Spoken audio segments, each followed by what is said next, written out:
Finally, we have made it to Stasis. I've got my Warlock and my Titan almost up to speed, but we've got my Hunter today, and this will be my ultimate endgame Stasis Hunter build. I'm going to go through a lot of things that you can do to swap in and swap out when it comes to the build, the subclass obviously, and the weapons. I think this is going to be one that I use in GMs if I really want to put down a whole bunch of control. I can stop enemies from doing what they want to do. Also, it has a ton of damage resistance as well, almost up to 80% at times. I'm not too sure if they've changed that with Whisper of Change since the last season, but damn, this good build is so much fun to use, and I just started using a particular weapon with it, which made it even better. But if you are new here, please make sure you hit that like button, subscribe, and turn on the notification bell as always. Let's jump into the subclass and ultimately the build. So let's go through Revenant, the Hunter subclass. We are going to be on our Silencer School because that's the only super that we have.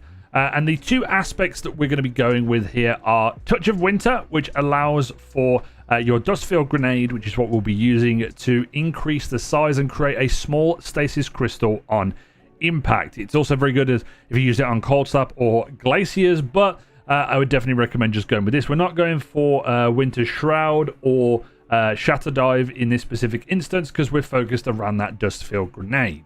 We also have Grim Harvest. Defeating slowed or frozen combatants create stasis shards. Pick these up, you get melee ability energy, and also when you're picked up by your allies, they also get melee ability energy as well. We will be using Dustfield. This slows the targets. It's on a minute cooldown. It's pretty good. It gets a little bit bigger with the exotic that we are using. Withering Blade is obviously what we're going to be using. We get 2 of these, so we're going to be able to throw these out, slow and damage targets. You can pretty much one-shot some regular adds, so you'll be able to get those stasis shards rather quickly. And then we have Gambler's Dodge to get back our melee ability for ability spam. You could also run Marksman Dodge, but it doesn't really help you out as much here when you want to go with the Withering Blade setup. For the fragments, there's a lot. We get 5 here, and they're all very, very good. The mandatory ones, I'd say, for this build, specifically for Endgame, is Whisper of Change. This is the moneymaker. When you are near a frozen target or a friendly stasis crystal, being yourself, you take reduced damage from targets. This is I think it's a 40% damage reduction on top of the 100 resilience that we have as well. So that's 80% damage reduction with just 2 things that you've got: 100 resilience and 100 of Whisper of or the Whisper of Chains active is amazing. The other mandatory one I would say is Whisper of Rhyme. Collecting a stasis shard grants a small amount of overshield, which falls off after about 10 seconds. Collecting additional shards adds to the overshield. This can help heal you from very, very little health. Alongside the damage resistance, you can kind of see where we're going. We're stacking up a bunch of survivability here. The last mandatory one, though, is Whisper of Shards. Shattering a stasis crystal temporarily boosts your grenade recharge rate, which is what we're going to be focusing on. Shattering additional stasis crystals increases the duration, the benefit of this duration, or the duration of this benefit, I should say. The last 2 you can swap in and out. For endgame content, I would recommend Whisper of Conduction. You get a flat 10 resilience and intellect, but also you have the nearby stasis shards track to you, which is going to be good because it plays into one of our mods, which is what we'll be, getting that synergy. You could swap this out though.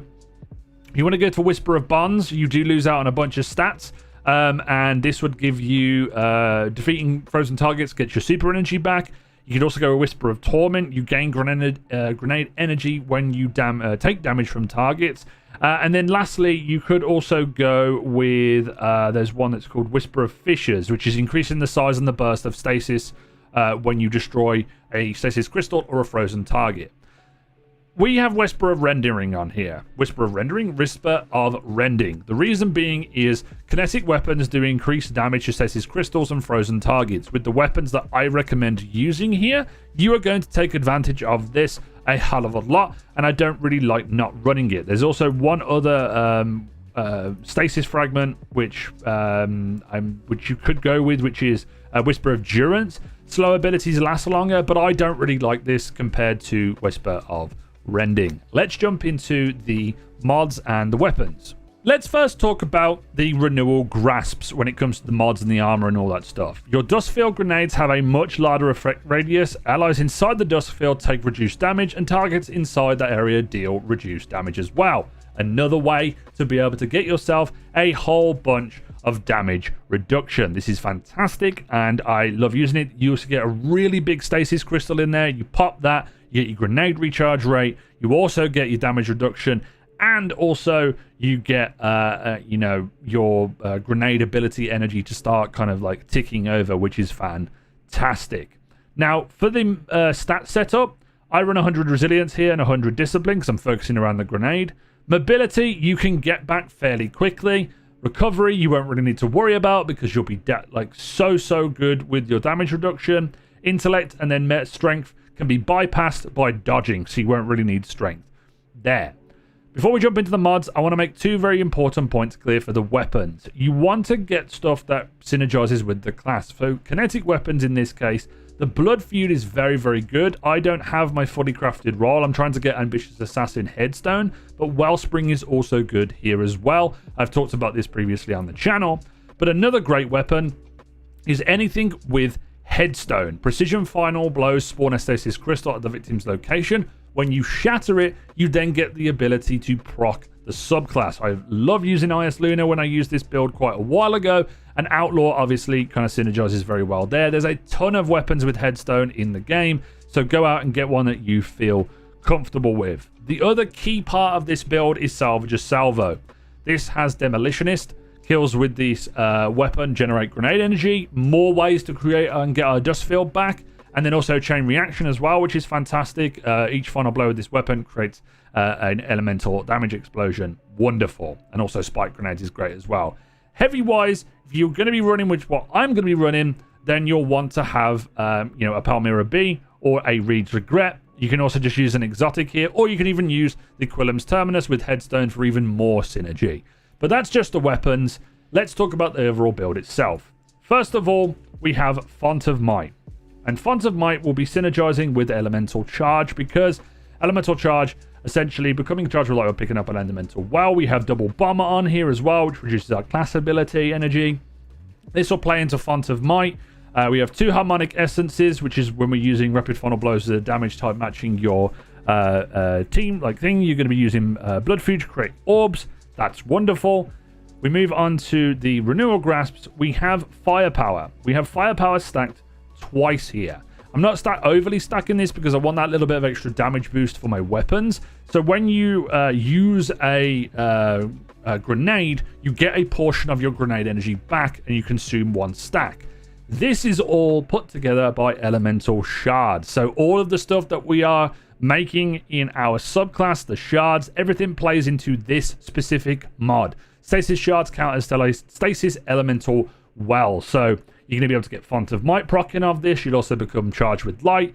And then also you get all the effects that are coming from the subclass as well. Now you can swap out the Font of Might for something like Heal Thyself, potentially, if you wanted to do a way of healing yourself. I don't think it's going to be the best.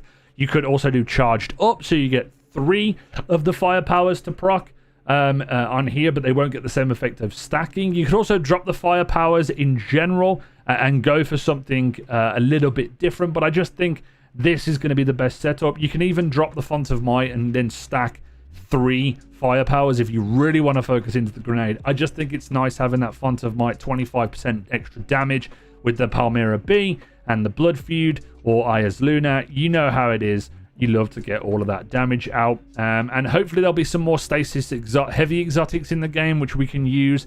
I know Agar Scepter could be used here as well, but I'm not really playing into that. I like to use that on my Warlock. But yeah, that's the build. Just a quick run through. Font of Might, Firepower, Elemental Shards, and Elemental Charge. And then lastly, I also have Impact Induction, which is causing damage with a melee attack, reduces your grenade cooldown. Let's jump into my final thoughts on the build.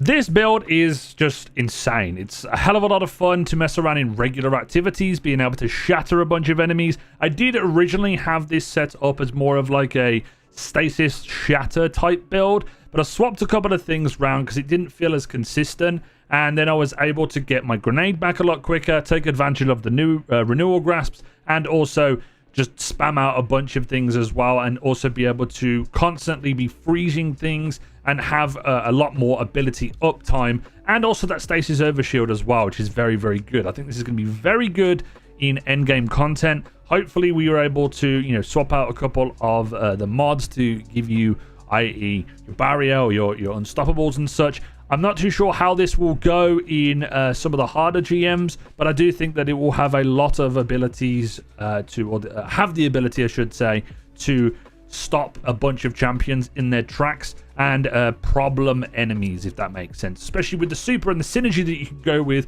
Reed's Regret. You can go with Palmyra B, any of the Stasis LMGs as well, the Stasis LMG from last season, which is fantastic, and then any of the Stasis primaries as well. But that's the build. We're going to get round to my Warlock and also my Titan. I'm still figuring some stuff out on there. I've also got 2 Stasis builds for the Warlock as well, so stay tuned for those. And obviously check out the loadout guides for GMs. They should be up, and I think one of the first GMs should already be out by the time I've put this video out. But if you are new and you've enjoyed this video, please make sure you like it, subscribe if you are new, turn on the notification bell, and come and check out all the links in the description, especially for the dim link of the build, and also the socials that I have there to continue the conversation, Twitch, Twitter, all that good stuff. And also my Discord link is in there as well. There's a specialist page that we have for builds that I am going to be gathering a whole bunch to just dump in there. But thank you very much for watching. This has been It's Jimbo, and I'll see you guys next time.